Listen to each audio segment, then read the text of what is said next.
Jamais sans la grâce, une dévotion matinale qui vous connecte à la pensée de Dieu et vous donne la provision du ciel au quotidien.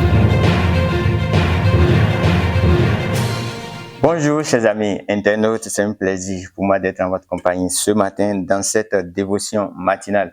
Une nouvelle journée, une nouvelle provision. Nous allons prier. Papa des cieux, merci encore une fois parce que tu as un plan pour nous. Tu as une provision pour nous pour cette journée, Seigneur.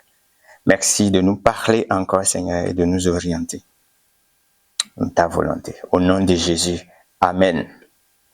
Bien-aimés, nous avons vu que Zachée est quelqu'un qui voulait voir Jésus.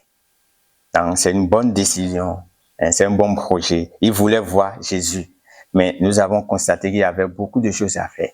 Beaucoup de choses à faire. Et hier, nous avons parlé de sa coopération. Il a dû coopérer avec ce que la main de Dieu a fait. Il n'a pas voulu coopérer avec sa richesse. Il n'a pas voulu compter sur sa richesse.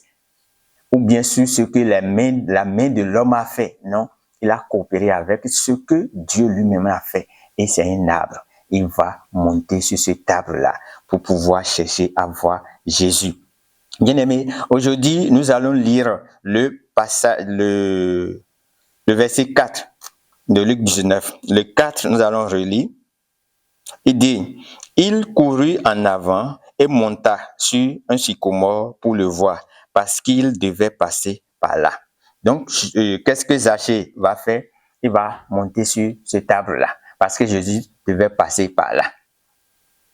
C'est magnifique. Donc, pour voir Jésus, il court en avant, il monte sur l'arbre et il doit attendre. Il doit attendre que Jésus vienne à son niveau. Et on sait, Jésus, en allant, s'il veut faire un miracle, il le fait. Parfois, les gens le retiennent. Parfois, les gens le retardent. Donc, ce qui veut dire que Zachée peut passer 1 heure, 2 heures, 3 heures, 4 heures, voire même 5 heures sur cet arbre-là, en attendant que Jésus vienne à sa hauteur. Donc, on ne connaît pas la Bible, mais il ne nous a pas dit exactement le temps que Zachée a passé avant que Jésus ne vienne sous cet arbre-là. Mais toujours est-il qu'il a passé beaucoup de temps. Imaginons. Si c'était peut-être 2 heures, il a passé, ou bien 3 heures. Ça veut dire que pendant les 3 heures-là, il a laissé son activité, son métier, il a laissé ça complètement de côté. Il a laissé sa famille. Il a oublié son travail, il a oublié sa famille, il a oublié sa richesse, il a oublié sa situation, les situations d'urgence que pouvait le retenir. Il a oublié tout. Il a oublié qui il était. L'homme riche, un milliardaire. Il a oublié tout ça là. Il est venu attendre pendant des heures pour que Jésus vienne à sa hauteur. Et son regard serait dans une seule direction, dans la direction d'où venait Jésus. Il ne pouvait pas regarder ailleurs. Il était fixé, son regard était fixé sur le chemin qui allait mener Jésus vers cet arbre-là. Et il regardait dans cette seule direction-là. S'il avait fait beaucoup d'heures, ce serait la même position, ce serait avec ce serait les mêmes choses. Bien-aimé, combien de temps toi tu vas passer par exemple dans cette journée, combien de temps tu vas passer pour pouvoir voir Jésus, pour vivre quelque chose avec Jésus? Combien de temps tu vas mettre de côté? Est-ce que tu vas essayer de mettre du temps et avoir ton regard fixé dans une seule direction, comme Zachée? Il regardait seulement dans la direction d'où venait Jésus, parce qu'il ne voulait rien rater. Est-ce que tu vas décider de faire ça?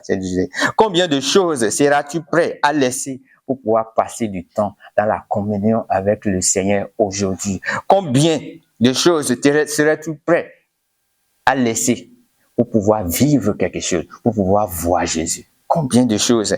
Il y a tellement de choses qui nous interpellent dans ce comportement de Zachée. Es-tu prêt à laisser ton activité juste 1 heure ou 2 heures pour venir à l'église, pour écouter la parole, pour prendre un cours, pour vivre quelque chose avec Christ?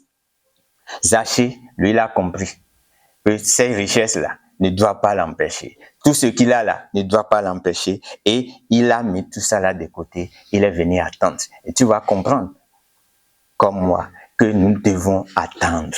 On a un temps d'attendre pour pouvoir venir. Et nous devons être prêts à payer ce temps-là pour pouvoir voir le Seigneur. Que Dieu nous bénisse et on se retrouve demain. Si vous avez aimé cette émission, parlez-en à vos amis. Parlez-leur du message de la grâce et de ce qu'il fait dans vos vies. Pour un sujet de prière, une question ou pour devenir partenaire, contactez-nous au 00229 94 75 80 20. Que Dieu vous bénisse et à la prochaine. En attendant, pensez avec Dieu.